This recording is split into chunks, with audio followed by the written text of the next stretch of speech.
صل على سيدنا محمد. السلام عليكم ورحمة الله وبركاته.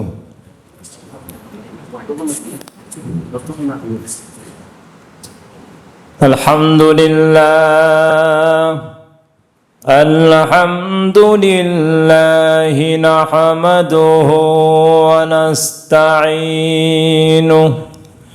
ونستغفره ونؤمن به ونتوكل عليه ونعوذ بالله من شرور أنفسنا ومن سيئات أعمالنا من يهده الله فلا مضل له ومن يضلله فلا هادي له ونشهد أن لا إله إلا الله وحده لا شريك له ونشهد أن سيدنا وشفيعنا وحبيبنا ومولانا محمدا عبده ورسوله أما بعد فأعوذ بالله من الشيطان الرجيم بسم الله الرحمن الرحيم والذين اجتنبوا الطاغوت أن يعبدوها وأنابوا إلى الله لهم البشرى فبشر عباد الذين يستمعون القول فيتبعون أحسنه أولئك الذين هداهم الله وأولئك هم أولو الألباب صدق الله العظيم শ্রদ্ধ সম্মানীয় দিনদার ইমানদার পরহেজগার মুত্তাকি ভাই সকল, মহান আল্লাহ সুবহানাহু ওয়া তাআলা পবিত্র ঈদুল ফিতরের পরে আমাদেরকে শাওয়াল মুকাররম মাসের প্রথম জুমার দিনে সালাতুল জুমার উদ্দেশ্যে মসজিদে আসার এবং কিছু আল্লাহ এবং তার রাসূল সাল্লাল্লাহু আলাইহি ওয়াসাল্লামের আলোচনা শ্রবণ করার জন্য এই মসজিদে উপস্থিত হওয়ার তৌফিক দান করেছেন বলে আলহামদুলিল্লাহ। দ্বীনের কথা, কোরআনের বাণী, হাদিসের বাণী শ্রবণ করা এটাও একটি ইবাদত। বর্তমান যুগে বিভিন্ন মানুষের মুখে শোনা যায় যে এত জলসা করে কি ফায়দা, মানুষ হেদায়েত পাচ্ছে না। অথচ জলসা হোক, জুমার বয়ান হোক, দাওয়াত তাবলীগের মেহনতের মাধ্যমে আদবেগাস্ত হোক, অমুমি কথা হোক, এই সমস্ত কিছুর মাধ্যমে আমরা কোরআন এবং হাদিসের বাণী শুনতে পাই। কোরআন এবং হাদিসের কথা শোনা একটা ইবাদত, একটি ইবাদত। আর শোনার পরে আমল করা একটা মুস্তাকিল ইবাদত। আপনি এখানে বসে বসে কিছু দিনের কথা শুনলেন, হজ করতে হবে, যাকাত দিতে হবে, ইত্যাদি ইত্যাদি, কিন্তু এখনই আপনি হজ করলেন না, শুনলেন এবং অন্তরে নিয়ত করলেন যে ইনশাআল্লাহ আমি এর প্রতি আমল করব। হাদিস পাকের মধ্যে এসেছে, মান হাম্মা বিহাসানা, যে ব্যক্তি কোনো নেকির নিয়ত করে নেবে, নিয়তের কারণে একটি নেকি সে পাবে। তাহলে আপনারা হজ করার আগে এখানে একটি নেকি পেয়ে গেলেন। কিন্তু যখন আমল করা হবে, সেই আমল করার কারণে সেই আমলের 10 গুণ বেশি আল্লাহ তাআলা সওয়াব প্রদান করবেন। তাহলে বোঝা গেল আমল কে করবে? যে শুনবে, আর যে সঠিকভাবে শুনবে, মনোযোগ সহকারে শুনবে। আল্লাহ সুবহানাহু ওয়া তাআলা অমনোযোগী ভাবে শোনার কোনো সুসংবাদ কোরআনে কারীমে প্রদান করেননি, বরং মনোযোগ সহকারে শ্রবণ করার সুসংবাদ মহান আল্লাহ রাব্বুল আলামিন পবিত্র কোরআনে কারীমের মাধ্যমে আমাদেরকে প্রদান করেছেন। তাহলে বোঝা গেল জুমার নামাজকে কেন্দ্র করে আমরা এখানে যেমন উপস্থিত হচ্ছি যে একটি ইবাদত, ঠিক তদ্রূপ মনের মধ্যে এই নিয়ত করব ইনশাআল্লাহ যে ধারাবাহিক যে এই মসজিদে আয়েশার মাধ্যমে কয়েক বছর ধরে বিভিন্ন উলামা এবং হুফাজে কেরামের মাধ্যমে কোরআন হাদিসের আলোচনা এখানে মাশাআল্লাহ সুন্দরভাবে উপস্থাপনা করা হচ্ছে। এই কোরআন হাদিসের বাণী শ্রবণ করার উদ্দেশ্যে আমরা আজানের পূর্বেই প্রস্তুত হয়ে মসজিদে চলে আসবো ইনশাআল্লাহ। এটা একটি ইবাদত। যদি কোনো ব্যক্তি তাগুতকে ত্যাগ করলো, তাগুত অর্থাৎ শয়তানি কার্যকলাপ, যে সমস্ত কাজের কারণে মানুষ শয়তানের পদঙ্ক অনুসরণ করে, জাহান্নামের পথ অবলম্বন করে ফেলে, শরীয়ত বিরোধী কাজ, ওইগুলো ত্যাগ করলো। তো যদি কেউ ইসলাম গ্রহণ করে অথবা খারাপ কাজ ত্যাগ করে বসে থাকে, সে বলে আমি খারাপ কাজ করব না, ইসলাম নিয়ে চলে এসছে, মুসলমান হয়ে গিয়েছে, কিন্তু ইসলামে প্রবেশ করার পরে ইবাদত করতে হবে, তো ইবাদত তো শুনতে হবে, তবে তো সে করবে, এই কাজটা তার মধ্যে নাই, তাহলে সে এখনো পরিপূর্ণ ইসলামে প্রবেশ করলো না। আবার যদি কেউ তাগুত এবং শয়তানি সমস্ত পথকে ত্যাগ করে নিল, কিন্তু আল্লাহ সুবহানাহু ওয়া তাআলা দিকে ধাবিত হলো না, তাহলে কি হবে? আস্তে আস্তে যেদিকে ছিল সেদিকেই গড়িয়ে যাবে। মানুষের নফস, এই কালবুন মানেই হচ্ছে তো অন্তর, কালাবা মানে পরিবর্তন হওয়া, এ যখন তখন পরিবর্তন হয়ে যায়, একে ফাঁকা রাখলে হবে না। বিদআত থেকে, শিরক থেকে কেউ তওবা করে চলে এসে চুপচাপ বসে আছে, বিদআতি মজলিস থেকে চলে আসার পরে খালি বসে থাকলে আবার এই প্রথম কথা মনে আসবে, আমি কি করতাম, কত ভালো লাগতো, শয়তান ওটা খুব ভালো ছিলিস তুই, ওই দিকে ঘুরে যা না। খারাপ মজলিস ত্যাগ করার পরে ভালো মজলিসের মধ্যে আমাদেরকে ধারাবাহিকভাবে উপস্থিত হতে হবে। আপনাদের সামনে সূরাতুজ জুমার থেকে আয়াতে কারিমা তেলাওয়াত করা হয়েছে। আল্লাহ তাআলা বলছেন, আউযু বিল্লাহি মিনাশ শাইতানির রাজীম, বিসমিল্লাহির রহমানির রহিম, ওয়াল্লাযীনা ইজতানাবু الطاغوت أن يعبدوها, এবং যারা শয়তান, তাগুত অর্থাৎ মূর্তি পূজা অথবা যে কোনো শিরকিয়া পন্থা থেকে এবং তার উপাসনা থেকে নিজেকে বাঁচিয়ে নিল, শিরকিয়া পন্থা থেকে এবং তার উপাসনা থেকে নিজেকে এড়িয়ে নিল, আর তার পরে পরেই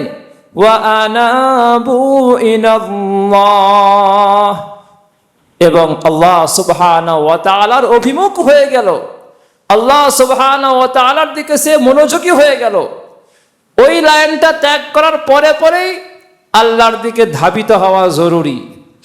এই দিকে তার ধাবিত, কোরআন কি বলে, হাদিস কি বলে, তার পরে পরেই আল্লাহ তাআলা বলছেন, লাহুমুল বুশরা, এই জাতীয় মানুষের জন্য সুসংবাদ। সুসংবাদ কে প্রদান করছেন? আল্লাহ সুবহানাহু ওয়া তাআলা সূরা জুমারের 17 নম্বর আয়াতের মধ্যে 23 নম্বর পারার মধ্যে পৃথিবীর মানুষকে সুসংবাদ দিয়েছেন। আর সুসংবাদের জন্য যে কাজ, ওই কাজটা স্পষ্ট হয়ে বলে দিয়েছেন, তাগুত এবং শিরকিয়া মতবাদ ত্যাগ করতে হবে। আর শুধু শিরকিয়া মতবাদ নয়, ইসলাম গ্রহণ করার পরে যদি মনে মনে হয় যে আমার তো গায়র মুসলিমদের এই অনুষ্ঠানগুলো আমার খুব ভালো লাগে, তাহলে এ পরিপূর্ণভাবে ইস্তানাবুত তাগুত, তাগুত এবং শয়তানি পথ থেকে পরিপূর্ণ নিজেকে বাঁচানো হলো না। যেমন বাহ্যিক আমরা ইসলামের দিকে ধাবিত হয়েছি, অন্তর থেকেও পরিপূর্ণ শিরকিয়া কার্যকলাপকে ঘৃণা করা, এটাও হচ্ছে সুসংবাদ প্রাপ্ত হওয়ার জন্য শর্ত। আল্লাহ সুবহানাহু ওয়া তাআলা তার পন্থা বলছেন যে আল্লাহর দিকে ধাবিত হওয়ার জন্য কি করতে হবে, আগে সুসংবাদ দিয়ে তারপর ওই সমস্ত বান্দা যারা আল্লাহর কথা মনোযোগ সহকারে শ্রবণ করে তাদের জন্য আল্লাহ বলছেন, ফাবাশশির ইবাদ আল্লাযীনা ইস্তামিউনাল কাওল। অতএব হে নবী, আপনি আমার বান্দাদেরকে সুসংবাদ প্রদান করুন। ফাবাশশির ইবাদ, বান্দাদেরকে সুসংবাদ প্রদান করুন। বান্দা তো সবাই, যে নামাজি সেও, বেনামাজি সেও। আবার নামাজ পড়তে আসি কিন্তু মশাইল অনুযায়ী নামাজ হোক সেও। আর মোটামুটি রমজান মাস চলছে যেহেতু, বা তার পরে পরে কিছুদিন এসছিলাম, অনেকের সঙ্গে সাক্ষাৎ হয়েছে, ফট করে চলে গেলে কি বলবে, তাই আস্তে আস্তে আস্তে আস্তে সরবো। আগে ফজরটা গায়েব হবো, তারপরে এক সপ্তাহ পরে জোহরে গায়েব হয়ে যাবো, তারপরে মাঝে মধ্যে হঠাৎ করে হাজির হয়ে গিয়ে আসসালামু আলাইকুম, আসসালাম, সবাই বুঝে নিল যে আমি আছি। তারপরে 3 দিন গায়েব, তারপরে একবার 40 দিন গায়েব হয়ে যাবে একদম, তারপরে আগামী রমজান। তো এইভাবে আমরা মনে যদি করি তাহলে কিন্তু আমাদের সুসংবাদ যে পাওয়ার ছিল তা থেকে আমরা কিন্তু বঞ্চিত হয়ে যাব। তা আল্লাহ বলছেন, ফাবাশশির ইবাদ আল্লাযীনা ইস্তামিউনাল কাওল। ওই সমস্ত বান্দা যারা কথা মনোযোগ সহকারে শ্রবণ করে। ইস্তিমা বাবে ইফতিআল, মনোযোগ সহকারে শোনা। আর ইয়াসমাউন, সামিয়া ইয়াসমাউ মানে এমনি শোনা, হ্যাঁ শুনছি, ও বলছে শুনছি, ভালো লাগছে না। এখানে জুম্মার নামাজটা সুবিধা হয়, মসজিদটা কাছে, তাই চলে এসেছিলাম।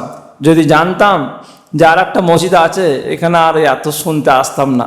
এই একটা মানে শুনছে কিন্তু মনোযোগ সহকারে নয়, তাদের জন্য সুসংবাদ নাই।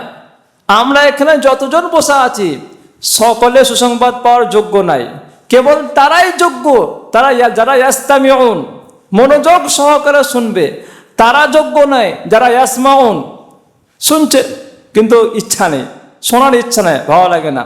হাত মাওলানা মুফতি সালমান মনসুরপুরি সাহেব মাদ্রাসাতুল আলী, আমার ওস্তাদ মুহতারাম, ফতোয়া বিভাগের হুজুর, তিনি একটা কিতাব লিখেছেন, আল্লাহ ওয়ালু কি মকবুলিয়ত কা রাজ।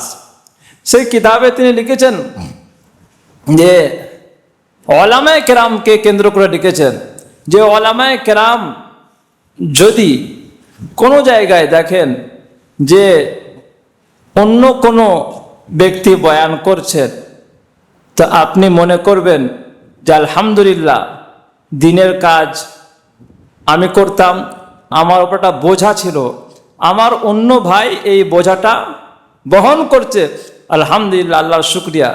যদি এইটা মনে না করেন তাহলে শয়তান এটা ঢোকাবে যে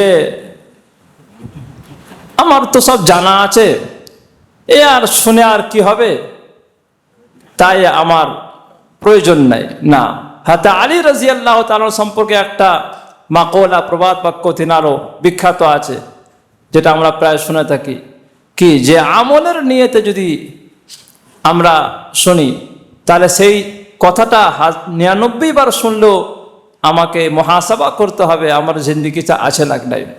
তো সর্বপ্রথম আমি মুহতাজ, এবং তারপরে আপনারা সকলেই যে কোনো জায়গায় যাব ইনশাআল্লাহ কোরআনে কারীম এবং হাদিসের বাণীটা শোনা ইবাদত। ইবাদত করছে আমরা, এই ইবাদত না নিয়ত করে নিলেই তাহলে ইনশাআল্লাহ আজিজ কোনো সমস্যা হবে না, আর সুসংবাদ পাওয়ার যোগ্য হব। এখন প্রশ্ন হচ্ছে, আল্লাহ তাআলা বলছেন ইয়াস্তামিউনাল কওল, কথা শুনে। এখানে বলেননি ইয়াস্তামিউনাল কোরআন, কোরআন শুনে বলেননি। কওল এর ব্যাখ্যা কি? কওল মানে কথা, এবং কোন কথা? এই আয়াতে কারিমা দিয়ে আমরা বুঝতে পারলাম মুফাসসিরগণ যে কথা এর তাফসিরে বলেছেন তার সারমর্ম এটাই যে কওল বলতে সত্য মিথ্যা, সঠিক বেঠিক, শিরকযুক্ত কথা, শিরক মুক্ত কথা, তাওহীদ এবং বিদআতি যাবতীয় কথা মন দিয়ে শোনার কথা এসছে। এখন আপনাদের মনের মধ্যে বড় একটা প্রশ্ন জাগলো যে আমরা তো ভাবছিলাম যে শুধু সঠিক কথা মন দিয়ে শুনবো, বেঠিক কথা শুনবো না। এখানে তো বলছে সমস্ত প্রকার কথা মন দিয়ে শোনার কথা এসছে, এটা আবার কি বললাম? এই প্রশ্ন আমাদের যে ব্রেনে এসছে, এই ব্রেনের সিস্টেম কে তৈরি করেছেন? আল্লাহ তাআলা। তিনি আগে থেকে জানেন এই প্রশ্ন আসবে, তাই আল্লাহ তাআলা তার পরের টুকরোতে বলছেন ফায়াত্তাবিউনা আহসানা। সুতরাং এই মানুষেরা যারা মন দিয়ে কথা শ্রবণ করেছিল, কথার মধ্যে থেকে যেই কথাটা আহসান, যেটা একেবারে সঠিক, তারই অনুসরণ করে চলে। তার মানে কি হলো? আপনাকে পাইকারি দরে শুনলে হবে না, যে যাই শুনবো আমল করব না। আর আপনি সঠিক এবং বেঠিক, সত্য এবং মিথ্যা পার্থক্য তখনই করতে পারবেন যখন মনোযোগ সহকারে শ্রবণ করবেন। আর শোনার পরে আমাদের দায়িত্ব বেড়ে গিয়েছে কি? ফায়াত্তাবিউন শুধু বলেননি ফায়াত্তাবিউনা ওই কথার অনুসরণ করে না, ফায়াত্তাবিউনা আহসানা। আহসান তার মানে ভালো, ভালো কথার অনুসরণ করবে। এর দ্বারা আমাদের বোঝা গেল পৃথিবীতে যে কোনো মানুষ, আমি হোক, যে কোনো বড় আলেম হোক, যে কোনো আম মানুষ হোক, তিনি যদি তাহাজ্জুদ পড়তে পড়তে যদি জান্নাতুল ফেরদাউসে প্রবেশ করা সার্টিফিকেট পেয়ে যায়, আলহামদুলিল্লাহ, তার কারামত। তা বলে তিনি যাই বলবেন তাই শুনতে হবে, মানতে হবে তা নয়। শুনতে তো হবে, কিন্তু মানার ব্যাপারে আমাদেরকে যাচাই বাছাই করতে হবে।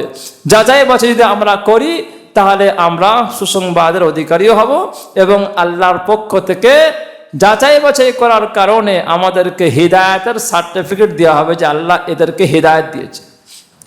সাধারণত আমরা বিশেষ করে দাওয়াত তাবলীগের মেহনত যারা করি, এটা বলতে হয়, কেননা আমরা নিজেরাই দাওয়াতের মেহনতে জুড়ে আছি। তো অনেক সময় এমন হয় বিভিন্ন বয়ানে মন গড়া হাদিস, জাল হাদিস ইত্যাদি বলে থাকি। যখন তাকে বলা হয় পরে যে ভাই এটা বলবেন না, এটা ঠিক নয়, সে মানা তো দূরে কথা বলবে, আমি তো দিল্লিতে অঙ্গ জায়গায় শুনেছি, আপনার যে বড় আলেমের কাছে শুনেছি। আমরা যখন বলি ভাই কোন কিতাবে লেখা আছে, ও জানি না কিন্তু শুনেছি। ভাই শুধু শোনার কথা নেই, ইয়াস্তামিউনাল কওল, কথা শুনবে, শোনার পরে ফায়াত্তাবিউনা আহসান, যেটা আহসান এবং সুন্দর ও সঠিক হবে তার অনুসরণ করবে। মুফাসসিরগণ এখানে বলছেন আহসান বলতে কি বোঝায়? ভালো কথা। সবাই বলবে আমি ঠিক বলেছে, কেউ কি নিজেরটা ভুল বলবে? সবাই বলবে আমি আহসান, আমি সঠিক বলেছি। তো মুফাসসিরগণ বলছেন এই আয়াতের মাধ্যমে আহসান বলতে কোরআনে কারীম এবং হাদিসের কথা। একটি তাফসিরে শুধু কোরআন আছে, আর একটা তাফসিরে কোরআন এবং হাদিসের কথা। আর তাফসিরের একটা নিয়ম অনুযায়ী বলা হয়েছে আল কোরআন ইউফাসসিরু বাযুহু বাযা, কোরআনের একটি আয়াতের ব্যাখ্যা অন্য আয়াত পড়লে স্পষ্ট হয়ে যাবে। তাহলে এই আয়াত এখান থেকে থেমে আমি আরেকটি আয়াত আপনাদের সামনে পড়ছি, যেখান থেকে আমরা বুঝে যাব আহসান বলতে কোরআন। এই সূরা জুমারের মধ্যেই আল্লাহ সুবহানাহু ওয়া তাআলা 23 নম্বর আয়াতে বলছেন আল্লাহু নাযালা আহসানাল হাদিসি কিতাবাম মুতাশাবিহা। আল্লাহু নাযালা, আল্লাহ তাআলা বলেন আল্লাহ স্বয়ং অবতীর্ণ করেছেন। কি অবতীর্ণ করেছেন? কি করেছেন? কোরআন। এই কোরআনের নাম আল্লাহ তাআলা এখানে পাল্টে দিয়েছেন। আল্লাহু নাজ্জালাল কোরআন না বলে আল্লাহু নাজ্জালা আহসানাল হাদিস। আহসানাল হাদিস, আল্লাহ তাআলা সুন্দর, সবচাইতে সুন্দর, ইসমে তাফজিল, সবচাইতে সুন্দর কথা অবতীর্ণ করেছেন, বাণী অবতীর্ণ করেছেন। এইখানে হাদিস বলতে কোনো হাদিস নয়। অনেক আহলে হাদিসদের থেকে আমি অনেক বই, চটি বই পেয়েছি, সেখানে তারা যত জায়গায় কোরআনে হাদিস শব্দ ছিল সব ফিট করে বলছে এটা আমাদের জন্য না। এখানে হাদিস বলতে হাদিস মানা নয়, এখানে হাদিস বলতে কোরআন। হাদিস মানে কথা, আর কথা বলতে এখানে পরিভাষার হাদিস বোঝায় না, এখানে কোরআনে কারীমকে হাদিস বলা হয়েছে। ওই জন্য যেখানে সেখানে ফেরাক গুঁজে দিলে কিন্তু ফিউজ নষ্ট হতে পারে। তো আহসানুল হাদিস, তো এই আয়াত দ্বারা বুঝতে পারলাম যে কোরআনে কারীম হচ্ছে সবচাইতে ভালো কথা। এরপরে আল্লাহ তাআলা কি বলছেন? যারা তাগুত থেকে বাঁচবে এবং আল্লাহর দিকে ধাবিত হবে, মনোযোগ সহকারে শুনবে, শোনার পরে সত্য কোনটা, মিথ্যা কোনটা, সঠিক কোনটা, বেঠিক কোনটা, হক কোনটা, বাতিল কোনটা, যাচাই বাছাই করে আমল করবে, ফায়াত্তাবিউন, ইত্তিবা করবে, অনুসরণ করবে, অনুকরণ করবে, তাদের জন্য যেমন শুরুতে আল্লাহুল মুবাশশির সুসংবাদ দান করেন প্রথম, দ্বিতীয় আল্লাহ বলছেন উলাইকাল্লাযীনা হাদাহুমুল্লাহ, এই জাতীয় মানুষেরাই তারা যাদেরকে আল্লাহ রাব্বুল আলামিন হেদায়েত দান করেছেন। বলে আলহামদুলিল্লাহ। হেদায়েত দেওয়ার সার্টিফিকেট আল্লাহ দিচ্ছেন, এরাই হেদায়েত প্রাপ্ত, এরাই হেদায়েত প্রাপ্ত। তাহলে যাচাই বাছাই করে যদি কেউ আপনাকে আমল করতে বলে, তার উপর রাগ করবেন না, তাকে ভালোবাসুন। যে ভাই আমি তো মনে করেছিলাম জান্নাত যাচ্ছি, আমি তো জাহান্নামে যাচ্ছিলাম, আপনি বললেন না এটা পথটা জাহান্নামের, আর আপনি কি মনে করছেন? জান্নাত। তো সঠিক কথা বলার কারণে আমরা খুশি হব ইনশাআল্লাহ, রাগান্বিত হব না। হ্যাঁ, যে জান্নাতের রাস্তাটা ভুলে গিয়ে জাহান্নামে চলছি আর মনে করি জান্নাত না।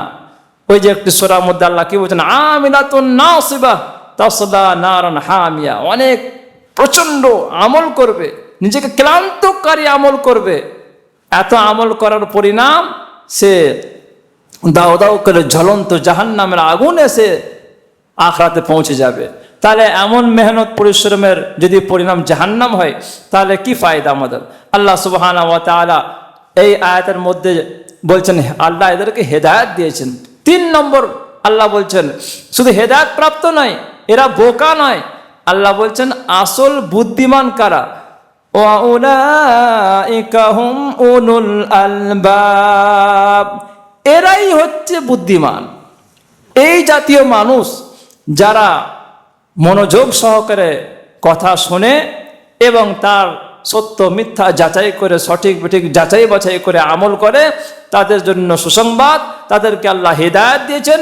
এবং আল্লাহ সুবহানাহু ওয়া তাআলা বলছেন এরাই হচ্ছে উলুল আলবাব, এরাই হচ্ছে আসল বুদ্ধিমান। তো বুদ্ধিমান যদি আমরা হতে চাই, প্রত্যেকে চাই, কেউ বোকা হতে চায়, কেউ বোকা হতে চায় না। তো বুদ্ধিমান যদি হতে চাই, তাহলে আমাদেরকে কোরআনে কারীমের কথা অনুযায়ী বুদ্ধিমান হতে হবে ইনশাআল্লাহ, হবে ইনশাআল্লাহ।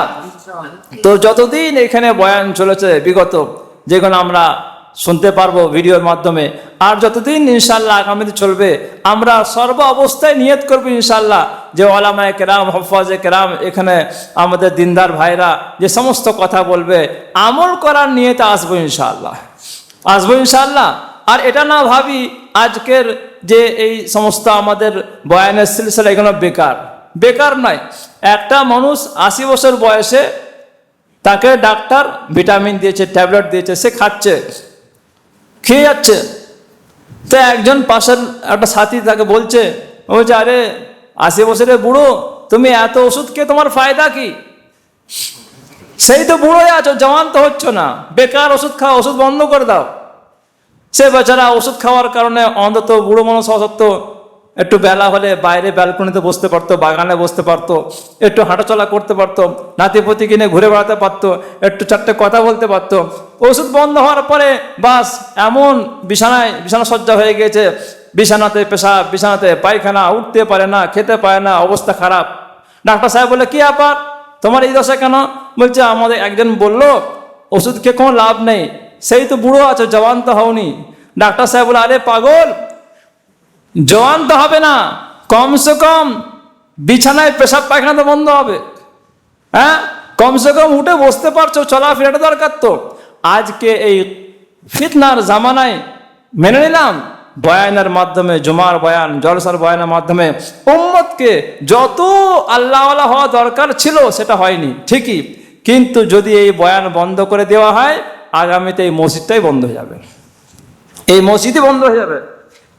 তখন দেখা যাবে সব এখানে আশাবাদ দিয়ে অন্য জায়গায় লাইন দিচ্ছে, হ্যাঁ, বাতিলের পন্থা অনুসরণ করে চলছে। কত যুবক ভাই মাশাআল্লাহ এখানে আসছে, সুন্দর সুন্দর আতর মেখে অজু করে নামাজ পড়ার জন্য আসছে, এখানে আর মুসল্লি পাওয়া যাবে না। আস্তে আস্তে এমন হবে যে এখানে 10টা কথার মধ্যে একটা কথা তো মানছে, আর যখন কথাই বন্ধ হয়ে যাবে তখন উম্মতের ইমানদার দেখা যাবে বিনা দাফন কাফনে সব কবরে যাচ্ছে। মূর্খমি এমনি ছড়ায় না, যা আল হক, হক আসবে, অজাহাকাল বাতিল, বাতিল নষ্ট হয়ে যাবে, কিন্তু হকটা আগে আসতে হবে, হকের মেহনত হতে হবে, তবেই বাতিল যাবে। আল্লাহ সুবহানাহু ওয়া তাআলা আরেকটি আয়াতে বলছেন, ওয়াযাক্কির ফাইন্নাল যিকরা তানফাউল মুমিনিন। ওয়াযাক্কির, এবং আপনি উপদেশ দেন, নসিহত করুন। এই আয়াতে কারিমার মাধ্যমে আমরা বুঝতে পারছি তাজকির, নসিহতের সিলসিলা এটা মুস্তাকিল ইবাদত, এটা একটি আমাদের মহা গুরুত্বপূর্ণ আমল। আল্লাহ সুবহানাহু ওয়া তাআলা বলছেন ফাইন্নাল যিকরা তানফাউল মুমিনিন, কেননা নসিহত এবং উম্মতের মাঝে হিদায়াতের আলোচনা এর কারণে মুমিনদের লাভ হয়, মুমিনরা উপকৃত হয়। তানফাউল মুমিনিন, তাহলে বোঝা যারা মুমিন হবে তাদের অন্তরে যদি ইমানি নূর টিমটিম করে বাতি জ্বলে, হিদায়াতের কথা হলে এই টিমটিমে যে বাতি জ্বলছে দাও দাও করে জ্বলবে ইনশাআল্লাহুল আজিজ। হিদায়াতের যে আঁচ, হালকা যে একটু আমাদের নূর আছে, ওটা জোশ আসবে। যেমন আমরা দেখতে পাই বিভিন্ন হোটেলে কি আগুন ধরাবার সময় ঘুঁটে দেয়, অথবা বিভিন্ন রকম কয়লা ফয়লা দেয়, প্রথম কি একটু একটু করে আগুন জ্বলে, একটা টেবিল ফ্যান লাগিয়ে দেয়, একটু শুরুতে ধোঁয়া হয় বটে, তারপরে দাও দাও করে জ্বলে। তো ঠিক তদ্রূপ বিভিন্ন পরিবেশ থেকে উঠে এসেছি, কারো বাড়িতে টিভি চলছিল, সিরিয়াল চলছিল, কারো বাড়িতে কার্টুন চলছিল, কারো বাড়িতে গান বাজনা চলছিল, কেউ নিজে মানতে চায় না, সারা জীবন করে তওবা করে যায়, বেটা মানতে চায় না। এই সব গান বাজনার পরিবেশ থেকে মসজিদে যখন আসবো প্রথমে এসেই মনে হবে তো এসব আর কি হচ্ছে, এমনি টাইম নেই। কিন্তু শুনতে শুনতে কোরআন হাদিসের কথা আলহামদুলিল্লাহ এখনো মুমিন না মনে করে যে এই কাজটা ভুল, আমি ইনশাআল্লাহ আর করবো না। একটা জোশ আসে কি আসে না মনের মধ্যে? এই জোশটা থার্মোমিটার যা আপনি ইমানদার, কেননা তানফাউল মুমিনিন, নসিহত যদি মুমিন হয় তাহলে মুমিনের নাফা হবে ইনশাআল্লাহ। তা আপনার মনের মধ্যেই নিয়তটা আসা, এটা আপনার পরিচয় যে আপনিও মুমিন। কেন? আপনার এই নসিহত নাফা দিচ্ছে, আপনার ফায়দা হচ্ছে। আল্লাহ সুবহানাহু ওয়া তাআলা আমাদেরকে সকলকে কোরআন হাদিস এবং তার বাণী দিয়ে উপকৃত হওয়ার তৌফিক নসিব করুক। এছাড়াও পুরো কোরআন, পুরো হাদিস, এ সমস্ত কিছু আমাদের জন্য আমলের যোগ্য। কিন্তু তাও অনেক মানুষ বলে হুজুর একেবারে গুরুত্বপূর্ণ কিছু কথা যেগুলো না করলেই নয় সেগুলো বলুন। যেমন দোয়ার ক্ষেত্রে বলা হয় হুজুর দোয়া করুন, ওলামায়ে কেরামরা বলেন দোয়া তো সারা আলামের জন্য হচ্ছে। বলছে না হুজুর একটু খাস করে, বলে কি বলে না, খাস করে। ঠিক তদ্রূপ ইলম এবং জ্ঞান, ইলমি কথা কোরআন হাদিসে প্রচুর ছড়িয়ে। আর এখন তো ইন্টারনেটের যুগ, মোবাইলের কম্পিউটারের মাধ্যমে মানুষ কত কিছু শুনছে, শোনার পরে বিভ্রান্ত হয়ে পড়ছে। একই কথা একজন একরকম বলছে, আর একজন আর এক রকম। আর যত রহমতের মাস কাছে আসবে, রমজান মাস, তত এগুলো বেড়ে যায়। আবার ঠান্ডা আছে এখন, আবার কোরবানির টাইমে আসবে, যখন মানুষ নফসের কোরবানি দেবে, তখন কেউ বলবে কোরবানি 3 দিন, কেউ বলবে 4 দিন, এই নিয়ে একটা চলবে, তখন কোরবানি দিয়ে আবার দিলে মারামারি কর। ওই জন্য আমাদের জানতে হবে যে কোন কোন জ্ঞানের কথা শোনার সময় বেশি মনোযোগী হতে হবে, অত্যাবশ্যক, এটা খুব জরুরি। আর কোন কোন কথা শোনার সময় আমল তো নিয়ত রাখতে হবে, কিন্তু একটা কথার মাধ্যমে যদি 10টা ফিতনা ছড়িয়ে যায়, সে থেকে আমাকে দূরে থাকতে হবে। ইবনে মাজা শরীফের রেওয়ায়াত আছে, ইবনে মাজা শরীফের হাদিস 58 নম্বর হাদিসের মধ্যে আছে, কি আছে? হুজুর আকরাম সাল্লাল্লাহু আলাইহি ওয়াসাল্লাম বলছেন, আল ইলমু সালাসা, আল ইলমু সালাসা, অত্যাবশ্যক ইলম, জরুরি ইলম 3 প্রকার। কয় প্রকার? 3 প্রকার। ফামা ওয়ারা যালিকা ফাদল, এই 3 প্রকার ইলম ছাড়া বাকি কোনো ইলম, ইলমের অস্বীকার নেই, কাজে আসবে, স্থান কাল পাত্র অনুযায়ী আবার ওইগুলো অনেক কাজে আসবে। কোনো ইলমের অমূল্য বা মূল্যহীন করার উদ্দেশ্য নাই, কিন্তু 24 ঘন্টা সর্বাবস্থায় যে গুরুত্বপূর্ণ ইলম যেগুলো শুনতে হবে, সেটা 3 প্রকার। ফামা ওয়ারা যালিকা ফাদল, 3 প্রকার ইলম ছাড়া বাকি যে জ্ঞানের কথা আছে, ওইগুলো বাড়তি জিনিস, ওইগুলো বাড়তি জিনিস। তার মধ্যে একটি আল্লাহ রসুল বলছেন ইলমের অত্যাবশ্যক, খুবই জরুরি ইলম, আয়াতুন মুহকামা, আয়াতুন মুহকামা। আর দ্বিতীয় হচ্ছে সুন্নাতুন কাইমা, তৃতীয় হচ্ছে ফরিজাতুন আদিলা। আয়াতুন মুহকামা, স্পষ্ট, দৃঢ়, বিনা কোনো মনসুখ হওয়া কোরআন এবং হাদিসের যে বাণীগুলো, ওইগুলোকে আয়াতে মুহকামা বলা হয়, অথবা পুরো কোরআনে করিমকে মুহকাম বলা হয়েছে, মুহকাম, অটুট। তো পুরো কোরআনে করিমের যত আয়াত, এগুলোকে আয়াতুন মুহকামা বলা হয়েছে। অর্থাৎ পুরো কোরআনের যেখান থেকে পড়া হোক না কেন, আমাদেরকে মনে করতে হবে এটা জ্ঞানের কথা হচ্ছে। কিসের কথা হচ্ছে? জ্ঞানের কথা। কোরআন থেকে যখন কেউ বলবে, তখন মনের মধ্যে আনলে হবে না যে এই তো কোরআন শরীফ সামনে আছে, আমাদেরকে তো এখন আগে অন্য কিতাবগুলো ভালো করে বুঝতে হবে। কবে বুঝবে? মালাকুল মউত তো কতজনের চলে আসলো, কতজন বলতে বলতে চলে গেল যে কোরআন শরীফ পরে পড়বো। কেউ বলছে একটু বাংলা ছোটি বইগুলো পড়ে নিই, ওইগুলো পড়ে নিই, সেইগুলো পড়ে নিই, এইগুলো আগে করি না। ফাজাইল আমলও এই জন্যই লেখা হয়েছে ফাজাইল কোরআন, যাতে করে মানুষ কোরআন পড়ে। এই জন্য লেখা হয় না যে কোরআন ছেড়ে দেয়। হ্যাঁ, একজন কোম্পানির তরফ থেকে গাড়ি কেমন চালাবেন বই দিয়েছে, সে বেচারা গাড়ি তো কিনে নিয়েছে, দিয়ে শোরুমে ঢুকিয়ে বসে আছে, দিয়ে খালি ওই বইটা পড়ছে, খালি বই। বলছে ভাই গাড়ি কয় বার করবে? বলছে না, কোম্পানি বলছে বইটা ভালো করে পড়ো, যতক্ষণ না বইটা পড়ে নি গাড়ি বার করা যাবে না। বলতে বলতে আর মরণ চলে এসছে, গাড়ি ওরম পচেই গেছে। মুসলমানরা সেই দশা, কোরআনে কারীম প্রত্যেক বছরে কিনছে, আবার মাইক নিয়ে যখন মাদ্রাসা থেকে আসে, বিভিন্ন মাদ্রাসা বা বিভিন্ন অনেক রকম সংস্থা থাকে যে আল্লাহর নাম একটা করে কোরআন দেন, তাদেরকেও দিয়ে দিয়ে তাকে তুলে সাজিয়েছে। যখন বলা হচ্ছে পড়ো, বলছে দাঁড়া আগে ফাজাল আমলটা ভালো করে পড়ে নিই, তারপর ওটা পড়বো। এটা আমাদের নিজের খারাপই। এটা ঠিক তদ্রূপ অন্য ফিরকাতেও সেরকমই আছে। সব দিকে আমাদের মোটামুটি ঘোরা আছে জামাতের সব এলাকায়, কিন্তু আমরা আমাদেরটা বলবো না। আমরা নিজেরা যদি ঠিক না হয় তো পরকে আমরা কি করব? তো না, ফাজাইলে আমলের মধ্যে ফাজাইলে কোরআন লেখা এই জন্য হয়নি যে কোরআন তাকে তুলে দাও, বুঝতে পারবে না। এই জন্যেই লেখা হয়েছে, মা ইলিয়াস আমাদের লিখিয়েছেন, যাতে ওটাও পড়ো, তোমার জজবা হওয়ার পরে কোরআনটা শেখো এবং সেই অনুযায়ী তোমরা আমল করো। তো এটা হচ্ছে আসল ইলম, এটা আসল জ্ঞান। অনেকে বলে হুজুর কোরআন শরীফ থেকে জ্ঞান নেই, জ্ঞান অমুক জায়গা আছে, ওখান থেকে জ্ঞান অর্জন করেন। মিথ্যা কথা, হাদিস বিরোধী কথা। 2 নম্বর সুন্নাতুন কাইমা।